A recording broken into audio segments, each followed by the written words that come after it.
قرآن مجید ایک ایسی کتاب ہے جو اپنے اسلوب میں بھی معجزہ، اپنے الفاظ میں بھی معجزہ، اپنا اثر کرنے میں بھی معجزہ، اور اپنے باقی رہنے میں لوگوں کے سینے میں بھی معجزہ ہے۔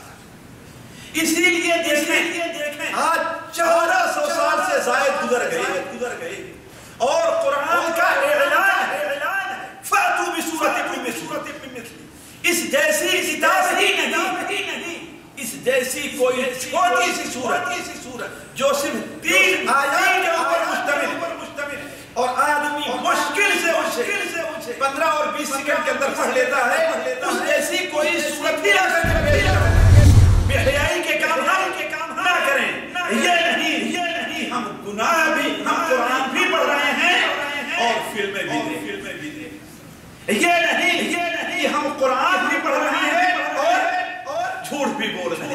یہ نہیں کہ ہم قرآن بھی پڑھ رہے ہیں اور چوری بھی کر رہے ہیں۔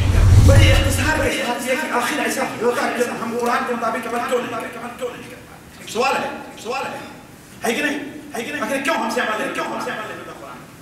اس کی سب سے پہلی وجہ یہ ہے ساتھیو کہ ہم نے قرآن کے نزول کا مقصد نہیں سمجھا۔